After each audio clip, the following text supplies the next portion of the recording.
Good evening. I'd be lying if I said I wasn't nervous. I am nervous, but I'm glad that I get this opportunity because I know a lot of people grow up in places where you don't get an opportunity at such a young age to get up and lead. And obviously, I'm very blessed in that way.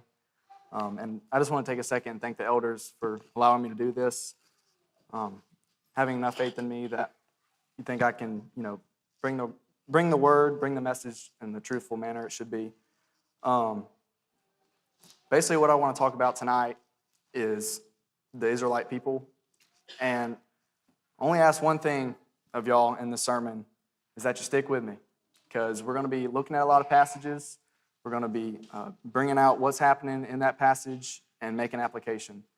And I just ask that each one of y'all, as we go through these passages, you look at your life in particular and try to make the application where you can. Recently in the college class, we finished the study of both Exodus and Numbers. It was a great study. I personally got a lot from it, and that's what I just want to talk about that for a little while. I want to look at some of the stories of Moses and the Israelite people and draw some application from those examples.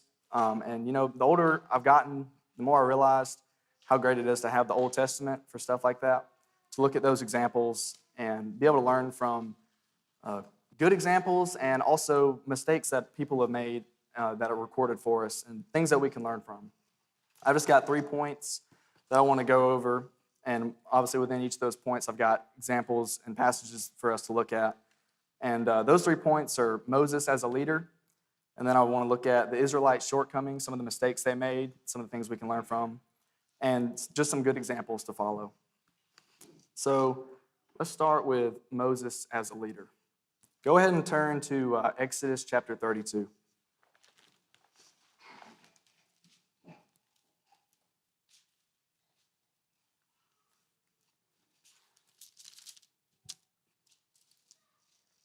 Exodus chapter 32. We're going to be looking at verses 9 through 14. This is following the golden calf incident. I'm sure we all know this story. Most of the stories I'm going to read tonight, we're all going to know about. So like I said, it's following the golden calf incident. Let's pick up in verse 9. And the Lord said to Moses, I have seen this people, and indeed it is a stiff-necked people. Now therefore, let me alone, that my wrath may burn hot against them, and I may consume them, and I will make of you a great nation. Then Moses pleaded with the Lord, his God, and said, Lord, why does your wrath burn hot against your people, whom you have brought out of the land of Egypt with great power and with a mighty hand? Why should the Egyptians speak and say, he brought them out to harm them, to kill them in the wilderness, to kill them in the mountains, and to consume them from the face of the earth? Turn from your fierce wrath and relent from this harm to your people. Remember Abraham, Isaac, and Israel, your servants, to whom you swore to your own self, and said to them, I will multiply your descendants as the stars of heaven, and all this land that I have spoken, if I give your descendants, and they shall inherit it forever. So the Lord relented from the harm which he said he would do to his people. So, like I said, it's following the golden calf incident. These people have just lost their faith in God and turned to an idol. The Lord is obviously very angry at this. He is ready to wipe out the Israelite people for their actions. And Moses, this is what I want to go to first, is his characteristic of patience. Being the patient leader that he is, he pleads with God. When you think of Moses, you think about the problems that he had with the Israelite people, constantly complaining to him, constantly criticizing his leadership. And even though through all that, he still stands up for these people when the Lord is ready to wipe them out, right? Because he's a patient man. And even though the Lord always provided for these people, they always complained to Moses. But like I said, Moses stood up for these people because he wanted them to partake of the promised land. How does that apply to us? So this is where we start making application. We should strive to be the same way, right? When we're out in the world, be patient, let God have control of the situation. And obviously, like Moses, we're not all in positions of leadership. I realize that.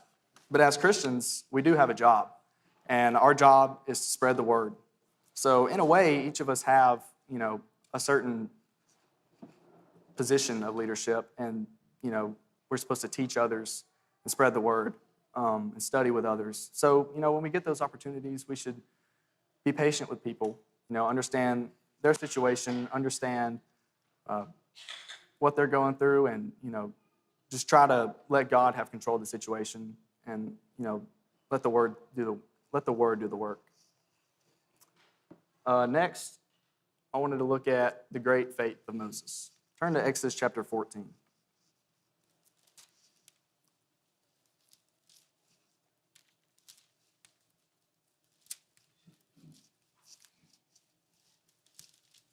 Exodus chapter 14, we're going to look at verses 10 through 14.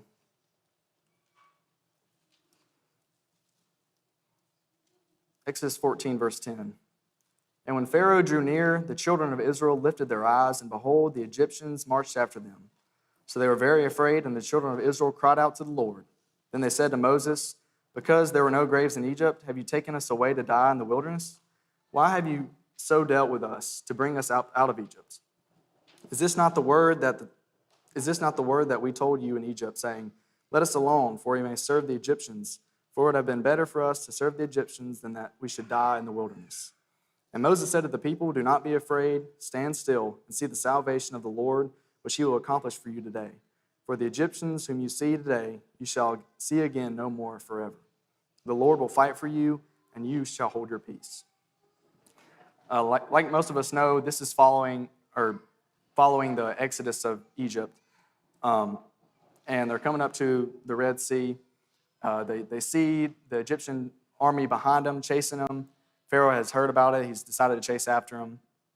And they began to question Moses' leadership already. They were very scared, obviously. And in that fear, that's what began the questioning of his leadership.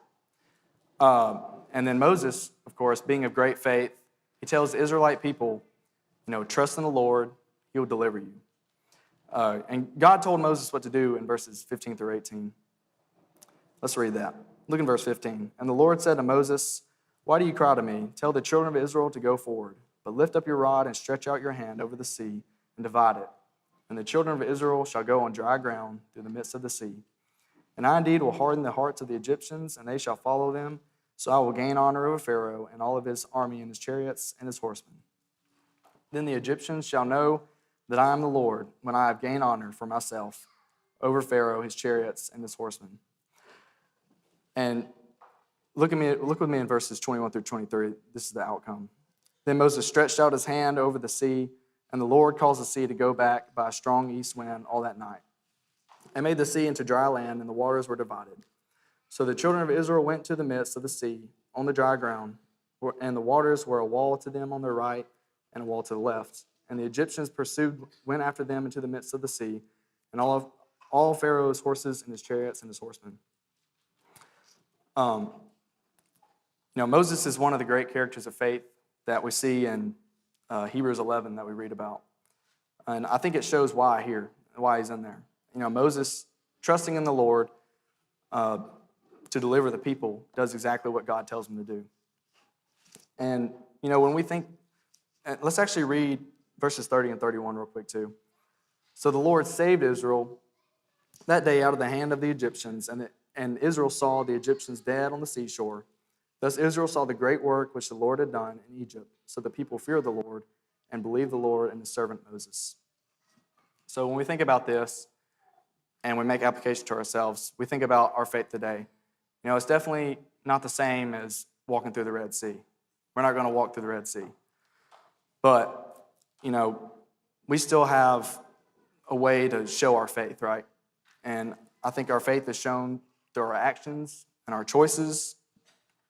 It's shown by who we hang out with. It's shown by how we speak, how we carry ourselves in the world. Are we striving for righteousness? Are we looking to be more Christ-like in everything that we do? And I think Moses is a great example of that here in this passage. And the next thing I want to look at, turn over to Numbers chapter 27. Numbers chapter 27. I want to look at Moses' wisdom.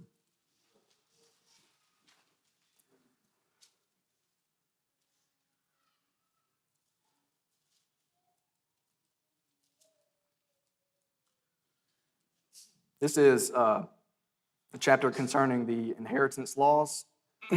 And let's read verses 2 through 11. And they stood before Moses, before Eleazar the priest, and before the leaders and all the congregation by the doorway of the tabernacle of meeting, saying, Our father died in the wilderness, but he was not in the company of those who gathered together against the Lord in company of Korah, but he died in his own sin, and he had no sons. Why should the name of our father be removed from among his family because he had no son? Give us a possession among our father's brothers. So Moses brought their case before the Lord. And the Lord spoke to Moses, saying, The daughters of Zelophehad speaking what is right, you shall surely give them a possession of inheritance among their father's brothers, and cause the inheritance of their father to pass to them. And you shall speak to the children of Israel, saying, If a man dies and has no son, then you shall cause his inheritance to pass to his daughter. If he has no daughter, then you shall give his inheritance to his brothers. If he has no brother, then you shall give his inheritance to his father's brothers. And if his father has no brothers, then you shall give his inheritance to the relative closest to him in his family. And he shall possess it, and it shall be to the children of Israel a statute of judgment, just as the Lord commanded Moses. So, like we just read, we see in the situation that the daughters of Zelophehad, questioning the law of inheritance because their father had no son. And like I don't know if we read it, but the previous inheritance law was that it was to always go to the son. And their daughters took the issue to Moses, seeking an answer. And the verse that I really want to look at is verse 5. So Moses brought their case before the Lord. I think Moses knew that the best thing that he could do was go to God with the situation, because he knows that God has the wisdom to address the situation. Knowing this, the first thing he was going to do was go to God, right? I think we can learn a lot from this example. Before Moses even began to solve the problem himself, he sought God. We're faced with different trials and different situations, and I think the best thing that we can do is go to God, right? Go to his word, pray to him. We always have the avenue of prayer that we can turn to any time of need. God will always listen. How do we seek earthly knowledge, if you think about it? We usually go to someone who has more experience, who's wiser, who has more knowledge of the situation, so they can give us advice. We should do the same thing in our spiritual life, right? Because God's word is a lot wiser than our opinion. And we can always talk to him in prayer. The next thing I wanted to look at was some of the Israelites' mistakes, some of their shortcomings. Let's go to Numbers chapter 11. I think a lot of us, when we think about the Israelite people, the first thing we think of is the issue that they had of complaining. And rightfully so, because they did it a lot. And it's mentioned a lot in Exodus and Numbers. Let's look at Numbers 11. Let's read the first 6 verses. Now when the people complained, it displeased the Lord, for the Lord heard it, and his anger was aroused. So the fire of the Lord burned among them, and it consumed some in the outskirts of the camp. Then the people cried out to Moses, and when Moses prayed to the Lord, the fire was quenched. So he called the name of the place Taberah, because the fire of the Lord had burned among them. Now the mixed multitude who were among them yielded to intense craving, so the children of Israel also wept again and said, Who will give us meat to eat? We remember the fish which we ate freely in Egypt, the cucumbers, the melons, the leeks, the onions, and the garlic.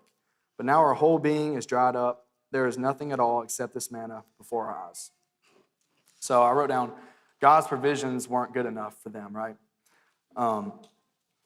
Like I said, we can pick from plenty of the examples of the Israelites complaining. But here specifically in this example, if you look in verses 1, they had already been somewhat punished for complaining, because it says the Lord burned among them and consumed some in the outskirts. And then 3 verses later, what do they go back to doing again? Complaining again. It was for the lack of meat, the lack of variety of food. And they even went as far back to look at the time when they were in Egypt, longing for the food they had in Egypt, the fish, the garlic, the onions, all that stuff. And completely ignoring the fact that when they were in Egypt, they were in slavery, right? They weren't a civilized people. Their selfishness and complaining, it completely blinded them from seeing the fact that God provided for the people all the way through their journey. And when we think about our lives, can we be like this? We definitely can. I think a lot of times we are. I mean, do we ever complain? I know I do. I definitely complain. If I was to complain right now, I'd say my throat is dry. But complaining isn't just about, my food is cold in a restaurant and I got bad service at a restaurant or something. Think about how the Israelites complained. Many times it was, why have I been put in this situation? Why have we been led here? Why is God doing this? Why is Moses doing this? Do we ever do that with God? I think we do. Think about when you're in a trial of life and you're in a bad situation. Do we ever blame God? Do we ever complain to God, saying, why me? I mean, I think we do that from time to time. I mean, because life is hard, right? Life is hard. But this life isn't our ultimate home. This world isn't our home. Our home is heaven. And we should always try to look at that and remember what the Lord has done for us. Like we sang, count your blessings. The next thing I wanted to look at was their rebellion issue. Turn over to Numbers chapter 16.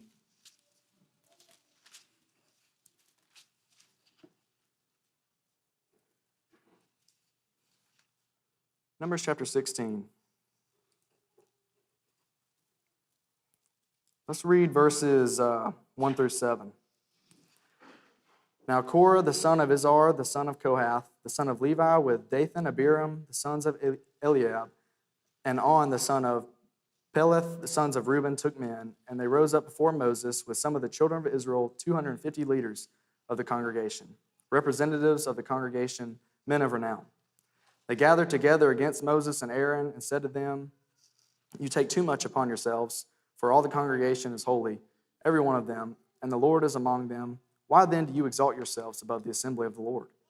So when Moses heard it, he fell on his face, and spoke to Korah and all his company, saying, tomorrow morning the Lord will show who is his and who is holy, and will cause them to come near to him, that one whom he chooses he will cause to come near to him.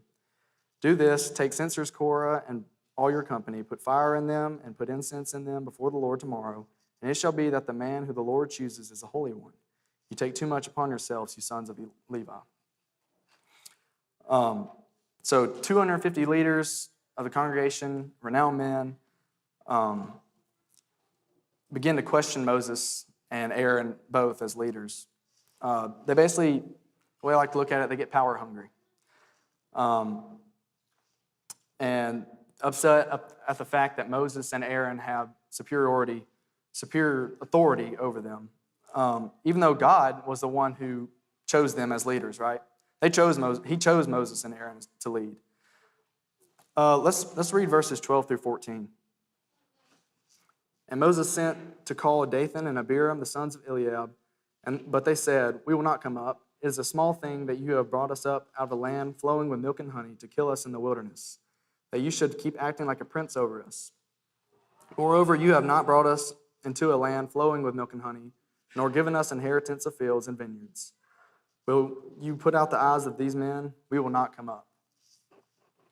So they claim that Moses acts as a prince over them, and that they brought him out of a good place, which once again, that's Egypt, where they were in slavery, to kill them in the wilderness. And what was the fate for these men, for these rebellious men? Look at verses 28 through 35. And Moses said, "By this you shall know that the Lord has sent me to do all these works, for I have not done them of my own will. If these men die naturally like all men, or if they are visited by the common fate of all men, then the Lord has not sent me. But if the Lord creates a new thing, and the earth opens its mouth and swallows them up with all that belongs to them, and they go down alive into the pit, then you will understand that these men have rejected the Lord." Now it came to pass as he finished speaking all these words that the ground split apart underneath them, and the earth opened its mouth and swallowed them up, with their households and all the men with Korah with all their goods. So they and all those with them went down alive into the pit. The earth closed over them, and they were perished from among the assembly. Then all Israel who were around them fled at their cry, for they said, "Lest the earth swallow us up also." And a fire came out from among the Lord and consumed the 250 men who were offering incense. So those men rejected the Lord, and ultimately the Lord rejected those men. Can we rebel against God? We can.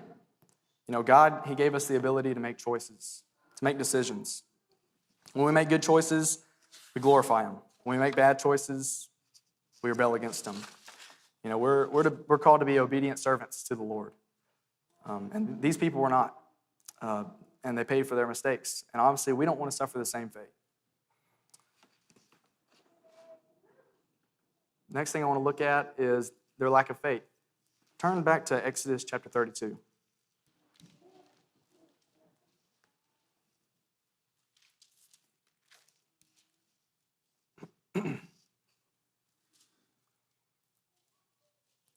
Exodus 32. And this is the same story that we were just reading about. We're just going to read the first 9 verses. This is the golden calf incident. Verse 1. Now when the people saw that Moses delayed coming down from the mountain, the people gathered together to Aaron and said to him, "Come, make us gods that shall go before us. For as this Moses, the man who brought us up out of the land of Egypt, we do not know what has become of him." So Moses was still up on Mount Sinai. He had been there for 40 days, which is a long time. Let's keep reading. And Aaron said to them, "Break off the golden earrings which are in the ears of your wives, your sons, and your daughters, and bring them to me." So all the people broke off the golden earrings which were in their ears and brought them to Aaron. And he received the gold from their hand, and he fashioned it with an engraving tool and made a molded calf. Then they said, "This is your God, O Israel, that brought you out of the land of Egypt." So when Aaron saw it, he built an altar before it, and Aaron made a proclamation and said, "Tomorrow is a feast to the Lord." Then they rose up early on the next day, offered burnt offerings, and brought peace offerings, and the people sat down to eat and drink and rose up to play. And then the Lord said to Moses, "Go, get down, for your people whom you have brought out of the land of Egypt have corrupted themselves."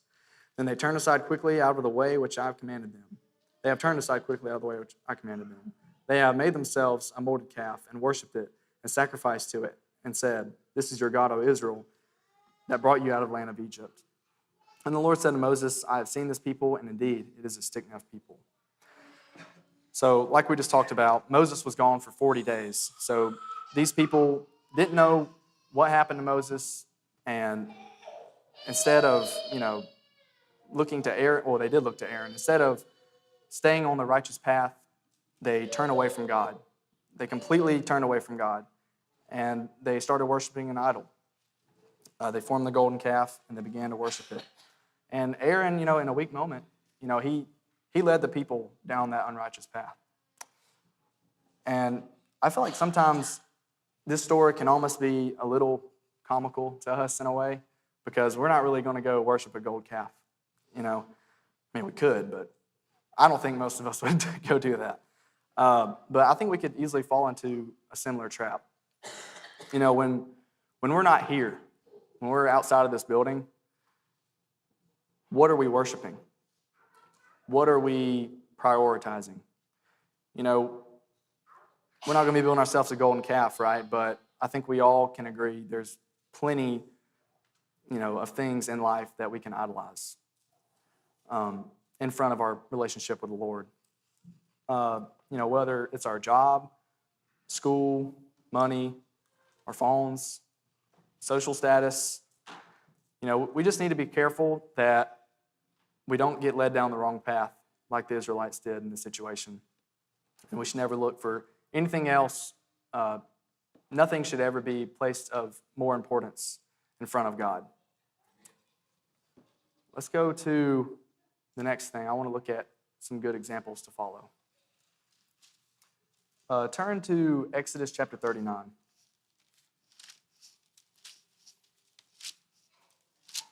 Now we just looked at the Israelites and their mistakes and their shortcomings, but now I actually want to look at, a little success story of the Israelites, because I feel like when we think of the Israelites, we don't really think of them in a good way.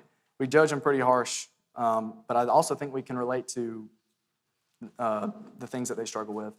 But this is a little story that, we can get something from this. Let's read verses 32 through 43.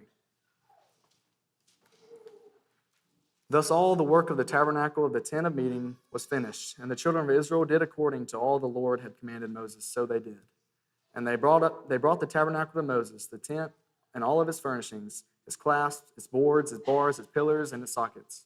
The covering of ram skins dyed red, the covering of badger skins, and the veil of the covering. The ark of the testimony with its poles and the mercy seat. The table, all its utensils, and the showbread. The pure gold lampstands with its lamps and the lamps set in order.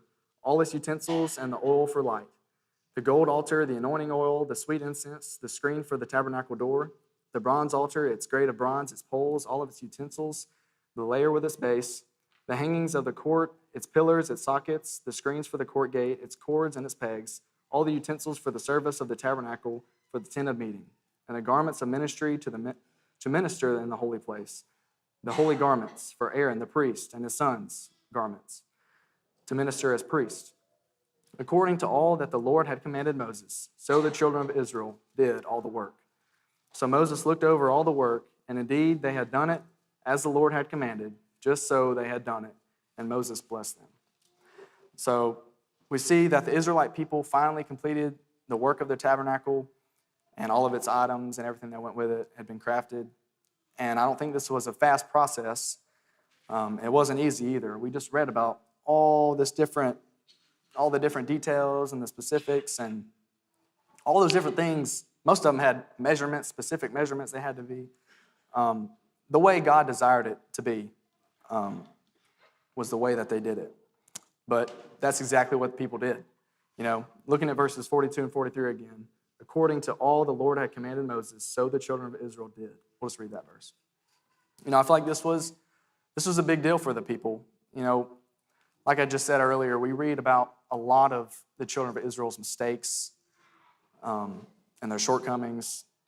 But, here we see something that they did that obviously probably pleased God. This is something that we can follow, striving to be more Christ-like in all we do so that we can do all that the Lord has commanded, like the Israelites. If we diligently search the Scriptures and implement the Scriptures into our lives, we can be like the Israelites here and please God. The next thing I want to look at is in Exodus chapter 18. If you want to flip over there.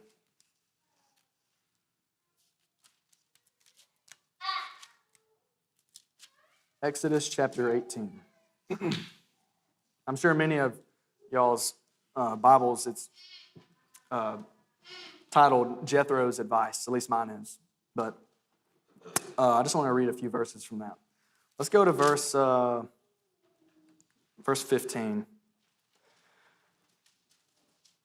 And Moses said to his father-in-law, because the people come to me to inquire of God. When they have a difficulty, they come to me, and I judge between one and another, and I make known the statutes of God and his laws. So Moses, his father-in-law, said to him, the thing that you do is not good. Both you and these people who are with you will surely wear yourselves out. For this thing is too much for you. You are not able to perform it by yourself. Listen now to my voice. I will give you counsel, and God will be with you.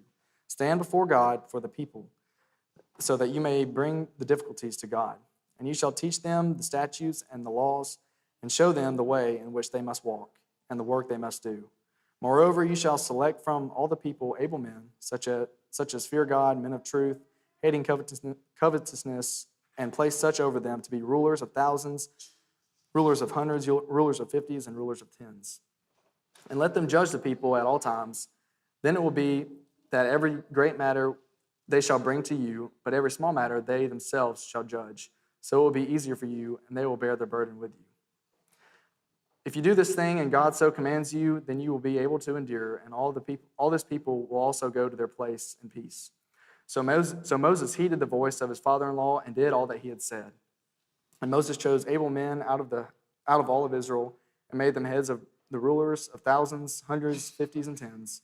So they judged the people at all times. The hard cases they brought to Moses, but they judged every small case themselves. So Moses is with his father-in-law Jethro here, as we see. He's explaining what's going on, and Moses describes how he's been settling the disputes between the children of Israel. And in that, Jethro sees a flaw, and he advises Moses to change his approach in dealing with these matters. He suggests what he should do in verses 21 through 23, as we read, telling him to basically set up like a chain of command when it comes to settling disputes. And you might be thinking, how can we take something away from this? But I really like this example because, when you think about giving advice to younger people on things that you maybe have already experienced. And you don't have to be old to, have already experienced something necessarily. But, for example, where I work, I'm constantly learning something new, like almost every single day. And there's a lot of older guys that work there that know a whole lot more than me. And they're constantly giving me, tips and tricks and advice, on certain things. And I usually put those things to use immediately when they help me out. And I think of that, shouldn't it be the same for our spiritual life? Maybe you're someone of, older age, that particularly a person younger than you might be struggling with something that you've struggled with in the past. Giving them advice, giving them guidance, it may help them, what they're dealing with. And also kind of take away from this example, we don't necessarily see Moses ask for advice. Jethro just kind of gives it. But never be afraid to ask questions. I think if you're curious about the Bible, that's a good thing. Older, wiser people probably got to answer. Our elders, Jason, Andrew, they're always going to try to help you in whatever way they can because they just want what's best for you. The next thing I want to look at is in Numbers chapter 13. Sorry for making y'all flip back and forth, but it's not too far.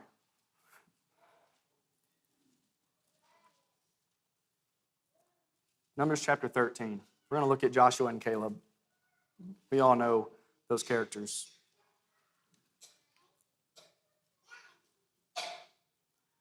Look at verse 26 of Numbers chapter 13. Now they departed and came back to Moses and Aaron, and all the congregation of the children of Israel in the wilderness of Paran and at Kadesh. They brought back the word to them, to all the congregation, and showed them the fruit of the land. Then they told him and said, "We went to the land where you sent us. It truly flows with milk and honey, and this is its fruits. Nevertheless, the people who dwell in the land are strong. The cities are fortified and very large. Moreover, we saw the descendants of Anak there. The Amalekites dwell in the land of the south. The Hittites, the Jebusites, and the Amorites dwell in the mountains. The Canaanites dwell by the sea and along the banks of the Jordan." Then Caleb quieted the people before Moses and said, "Let us go up at once and take possession, for we are well able to overcome it." But the men who had gone up with him said, "We are not able to go up against the people, for they are stronger than we." And they gave the children of Israel a bad report of the land which they had spied out, saying, "The land through which we have gone as spies is a land that devours its inhabitants, and all the people whom we saw it are men of great stature. There we saw the giants, the descendants of Anak came from the giants, and we were like grasshoppers in our own sight, and so we were in their sight." So all the congregation lifted up their voices and cried, and the people wept that night. And all the children of Israel complained against Moses and Aaron, and the whole congregation said to them, "If only we had died in the land of Egypt, or if only we had died in this wilderness. Why has the Lord brought us to this land to fall by the sword? that our wives and children should become victims? Would it not be better for us to return to Egypt?" So they said to one another, "Let us select a leader and return to Egypt." Then Moses and Aaron fell on their faces before all the assembly of the congregation of the children of Israel. But Joshua, the son of Nun, and Caleb, the son of Jephunneh, who were among those who had spied out the land, tore their clothes and spoke to all the congregation of children of Israel, saying, "The land we passed through it to spy out is an exceedingly good land. If the Lord delights in us, then he will bring us into the land and give it to us, a land which flows with milk and honey. Only do not rebel against the Lord, nor fear the people of the land, for they are our bread. Their protection has departed from them, and the Lord is with us. Do not fear them." And all the congregation said to stone them with stones. Now the glory of the Lord appeared in the tabernacle of meeting before all the children of Israel. Sorry, that was a lengthy reading, but I think it was important to get the whole story there. Like we just read, we see the spies are sent out to spy out the Canaan land. They go and they come back with a bad report, saying that the land, the people were too strong, had fortified cities, there were giants, saying that they would basically not be able to overcome them. But Joshua and Caleb, they know that the Lord is faithful and that the land is theirs to take because God promised it. They stand up amongst the people and tells them that the Lord is with them. You know, are we like Joshua and Caleb? I think we should be. And you think about how we can apply this in our own life. You know, when we're outside of this church building, do we stand up for the Lord? Are we different? Are we different than our coworkers? Or do we just blend in because it's easier? And I'm definitely preaching to myself when I say that, you know. Being different is hard. No one wants to be the weirdo. No one wants to be the outcast. But God calls us to be faithful. So if that means we got to be a little different, we should be different. And then to wrap all this up, there we go. I just want to look at the greatest example of all. And obviously that's Jesus. We just read about a lot of Old Testament examples of faith, and we read about some mistakes and how we're supposed to learn from them. Let's just summarize and read about the greatest example of all, Jesus. We wouldn't be, all these things that we were just trying to make application for, we wouldn't be trying to implement these in our lives if there wasn't a reason behind it. But obviously there is. We know there is because Jesus paid it all, and we owe him everything. Turn to Matthew chapter 19. This is going to be the last verse I read, and the lesson will be yours.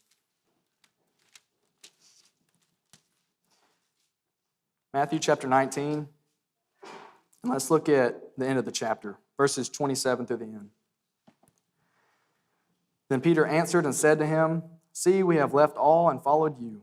Therefore, what shall we have?" So Jesus said to them, "Assuredly, I say to you that in the regeneration, when the Son of Man sits on the throne of his glory, you who have followed me will also sit on the 12 thrones, judging the 12 tribes of Israel. And everyone who has left houses or brothers or sisters, or father or mother, or wife or children, or lands, for my name's sake, shall receive 100-fold and inherit eternal life. But many who are first will be last, and the last first." So we see that verse there, and we know we have something to look forward to, right? We have 100-fold to look forward to. That is why we better ourselves as Christians. That is why we search the Scriptures. That is why we strive to glorify God in everything we do. Because through Jesus, we have that home in heaven. If you haven't made that decision yet to put on Christ, why not? What is holding you back? Because whatever it is, it can't be more important than making your relationship right with God. We have everything here to make that possible, and we would love you to do so. If you need anything, if you need prayers of the congregation, please come forward as we stand and sing.